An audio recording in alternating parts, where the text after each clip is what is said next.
Imagine a dark, cold basement in a quiet Czech town, where the walls seem to close in with the weight of untold horrors. The room is filled with the stench of decay, and in the dim light, you can just make out two small figures, barely recognizable as children, huddled inside makeshift cages. Their bodies are frail, covered in wounds, evidence of months of unimaginable torment. These were not scenes from a horror movie but the reality that officers encountered on that fateful day in 2007 when they uncovered one of the most disturbing cases of child abuse in recent history.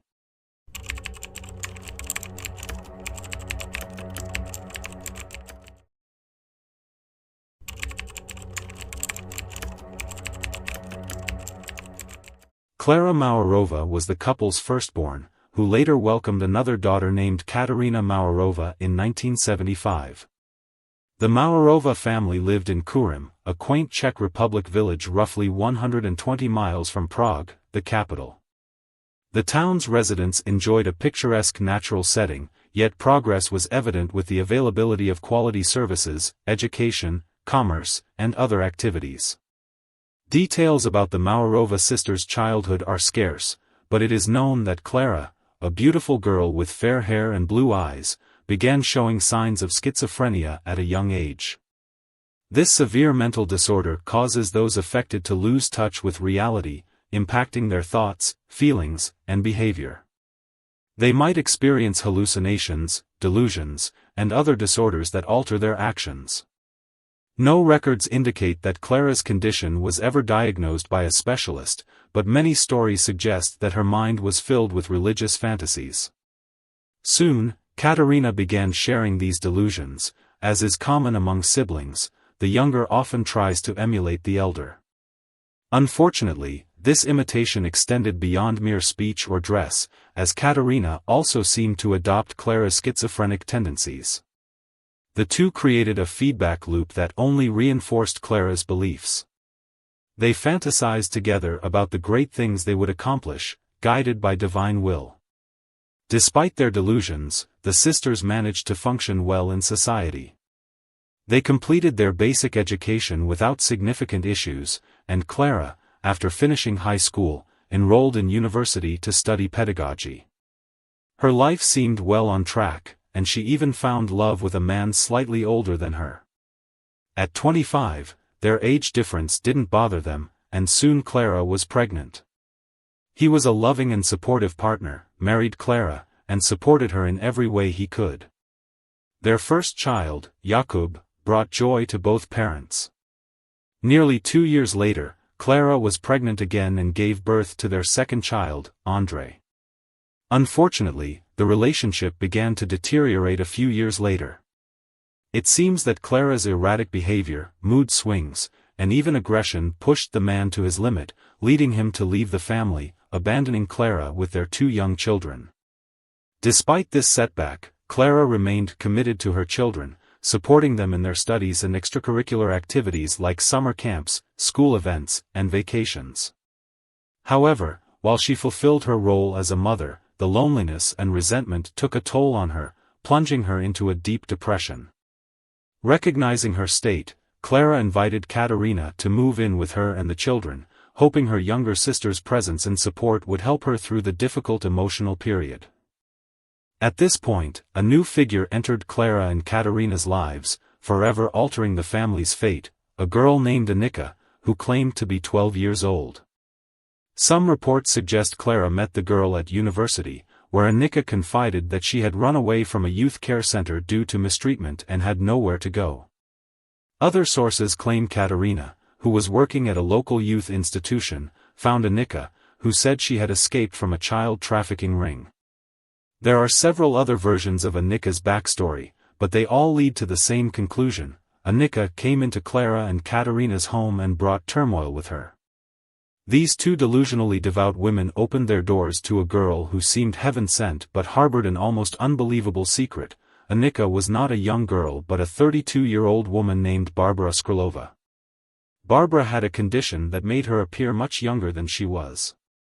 With her childlike face and short stature, Barbara masterfully manipulated those around her, taking advantage of her apparent vulnerability and abandonment.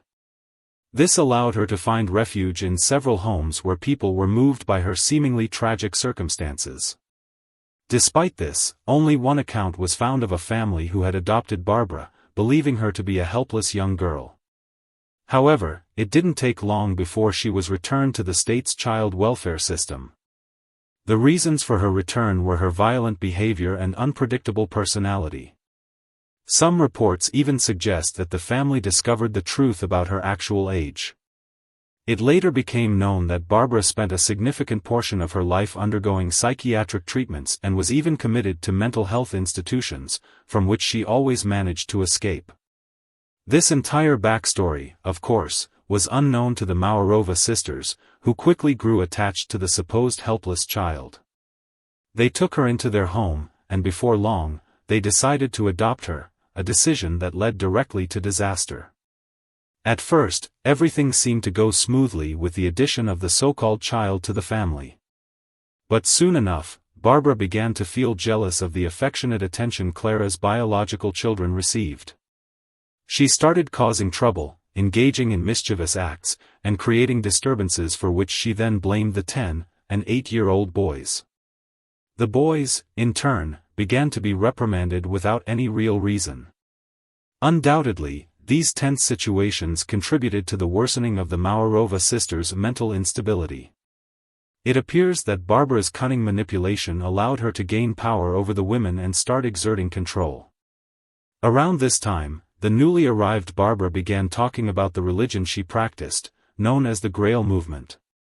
Our research indicates that the Grail movement is a millenarian, apocalyptic religious group that seeks a fundamental change in society, after which everything will be transformed. Followers, organized into groups called circles, have given the teachings their own interpretations, always based on the principle that good deeds on earth guarantee entry into heaven. However, it also appears that these good deeds could absolve any crime committed by members. Barbara belonged to one of these circles and managed to induct Clara and Katerina into it. According to various accounts, this particular group was involved in practices such as violence, abuse, promiscuity, incestuous relationships, and even cannibalism. In this story, the leader of this circle was a man known as the Doctor, who communicated with his followers via text messages, giving them instructions that were often almost unimaginable. One of the first alarming actions, which seemingly went unnoticed, was when Clara withdrew her son André from school, claiming he had become deaf and mute, and that she would homeschool him. From that point on, any mischief, whether real or fabricated by Barbara, was severely punished. Jakub and André began to receive beatings completely disproportionate to the offenses, whether real or imagined. They were struck with hands, wooden spoons, or belts, and even worse, were locked in small, dark rooms at night. Taking advantage of the influence she had gained over the sisters, Barbara proposed something even more cruel.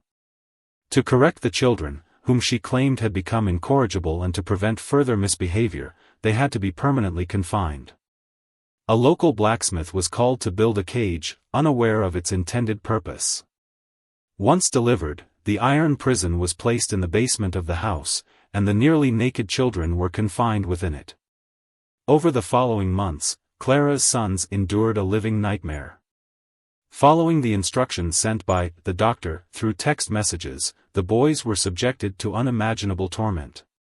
The abuse included being pinched repeatedly, tied up, whipped, and deprived of food for days.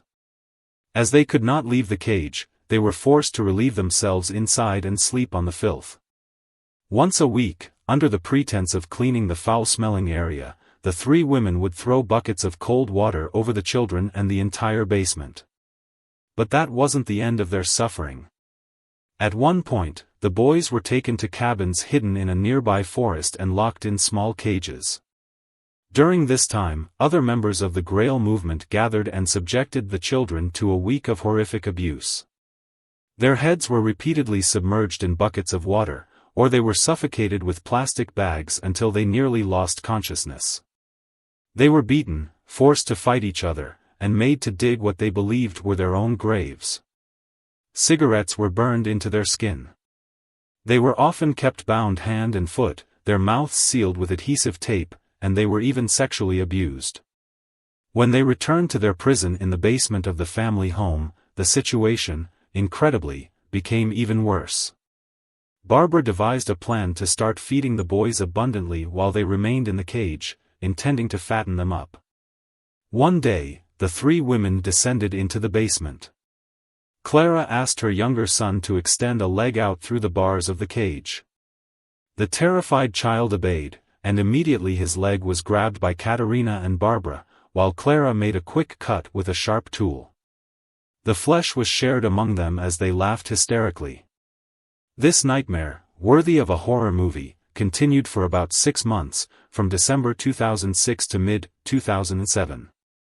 During those months, Barbara had another brilliant idea. They purchased baby monitoring cameras and installed one in the basement, allowing the women not only to supervise the children's every move but also to watch their suffering whenever one of them went down to torment the boys while the others attended to household chores. Little did they know, this brilliant idea would lead to their downfall. Almost miraculously, on May 10, 2007, a neighbor of the Maurova sisters was installing a baby monitor in his home to keep an eye on his newborn while he slept. After setting up the camera, he turned on the monitor to check that everything was working correctly. To his horror, instead of his baby's crib, the screen showed a dark place where a small child, his arms tied behind his back, was struggling to pick up food from the floor with his mouth. At one point, the screen also showed an adult woman's hand holding something while the boy desperately tried to eat it. The image made it clear that the child was in terrible condition, with only a thin layer of skin covering his bones. Horrified by what he saw, the neighbor immediately contacted the police to report the shocking scene. Moments later, officers arrived at his home and viewed the horrific images for themselves. Given the range of the equipment, it was clear that the source of this horror had to be very close by. Determined to end the nightmare immediately, the officers began knocking on the doors of all the neighboring homes. The first few residents had no issue letting them inspect every room, until they reached the house where the Maurova sisters lived. From the start, Clara and Katerina were reluctant to allow the police to enter, but in the end, they couldn't stop them. During the inspection, the police found a small door under a staircase that was locked. Without leaving the scene, the officers called for firefighters who broke open the door. What they found inside was beyond imagination. As they entered the space, they were hit by a terrible stench that permeated the entire area. The first thing they saw was a frightened girl clutching a teddy bear who ran directly toward the officers, screaming that she and her brothers had been hurt by their adoptive mother and aunt. One officer took the girl outside while the others were left stunned at the sight of two nearly naked boys, their bodies covered in wounds, locked in cages like animals. One of the boys appeared to be unconscious. The boys were immediately freed and attended to by emergency services, who provided first aid and quickly transported them to a hospital for treatment. The girl, who didn't seem to be physically harmed, was also taken into custody by the authorities. Clara and Katerina were arrested. Jakub had some wounds that were treated, but none required hospitalization, so both children were taken to a child protection center. However, Andrei, the younger boy, was in critical condition. When he arrived at the hospital and realized he was no longer in the basement, he had a panic attack and began screaming. He claimed he was seeing ghosts and begged the doctors to end his life. The situation couldn't have been more tragic. Once calmed down, the doctors couldn't believe what they saw on the boy's body. He was covered in scars, bruises, and open wounds, one of which was particularly large on his buttocks. He had to remain hospitalized for proper treatment. While the physical wounds on their bodies would heal, the trauma caused by months of horrific abuse at the hands of their mother, aunt, and others would be much harder to overcome. Meanwhile, investigations began to uncover the truth about what had happened behind closed doors in that house and in the lives of its inhabitants. At the same time, the children, who were placed in a care center, became the focus of study by specialists. There are sources that describe the behavior of Barbara, still believed by everyone at this point to be Anika, as extremely difficult and even hostile. The supposed young girl refused to cooperate with counselors and specialists, displaying aggression and defiance. Yet, she also began to make mistakes that hinted at the truth. For instance, during an initial assessment of her mental state, she was given paper and crayons to draw whatever she wished. Instead of childlike drawings, she produced complex geometric shapes and advanced mathematical calculations far beyond what would be expected of a 13-year-old. Unfortunately, the studies on Anika were never completed. Just days after being placed in the center, she escaped through a window without leaving a trace.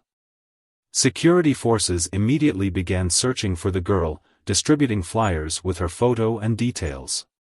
As part of the effort, they soon received tips from various sources claiming to recognize the person in the photo, asserting that she was a 33-year-old woman named Barbara. It appears that Barbara received help from a known couple. She was provided with their son's documents to leave the country. Initially, she traveled to Denmark and from there to Oslo, Norway. In Norway, Barbara once again altered her appearance, shaving her head and posing as a 13-year-old boy named Adam.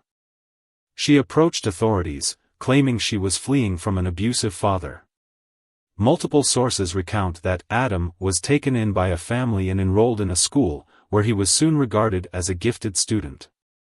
This charade continued for several months, but the Czech authorities did not give up. With the cooperation of international colleagues, they managed to piece together the puzzle. DNA analysis eventually confirmed Barbara's true identity, leading to her arrest. She was subsequently extradited back to the Czech Republic to face charges. Upon her return, Barbara underwent various psychological evaluations. Reports indicate that at least one specialist who interacted with her observed signs of psychotic tendencies. One of the most striking pieces of information was that Barbara's capture in Norway was reportedly triggered by a concerned school teacher. The teacher became alarmed when Adam drew a picture depicting 7 bruised and bleeding children, each with a number, and identified herself as the 7th. On Friday, May 9, 2008, dozens of journalists and camera crews surrounded the municipal court in the Czech city of Brno, capturing images of Barbara being escorted in, along with Katerina. The 2 women were charged with deceiving the staff of the child care facility by presenting Barbara as a 13-year-old adopted girl named Anika. Although some charges were dismissed, they were not free. They were immediately detained and charged with serious offenses related to child abuse, charges that also implicated 4 other individuals connected to the sect they were part of. As the trial began, Clara, visibly diminished and distressed, was seen entering the courtroom alongside her sister. Barbara also entered the courtroom, accompanied by 3 other persons. When it was Clara's turn to testify, she admitted to the violence inflicted on her children over several months but claimed that she had been manipulated by her sister Katerina and Barbara. Clara stated that they had driven her into a state of delusion, immersing her in the teachings of the Grail movement to the point where she could no longer comprehend the gravity of her actions. There were also reports that Barbara claimed to have been a victim of violence at the hands of the Maurova sisters, though these claims were largely dismissed by the court. The judge heard testimony from Jakub and Andrei themselves, who recounted the series of horrific ordeals they endured. They described how the accused made them live in near starvation, subjected them to inhumane conditions, violated their privacy, and even cannibalized parts of their bodies. During the hearings, officers who had entered the House of Horrors also testified. One officer recounted how, upon entering the basement, they immediately saw a child lying naked on the floor. He noted that the Maurova sisters showed no concern for the child's health, and the girl identified as Anika tried to impede the officers' movements, clinging to their legs. At the end of the hearings, the prosecutor stated that the motive behind these horrific acts was to force the children into complete submission to the religious goals of the accused. When delivering his sentence, the judge emphasized that the events were aimed at the deliberate destruction of a child's soul. Although there were indications of a cult's involvement, no concrete evidence supported this claim. Ultimately, the judge announced the sentences.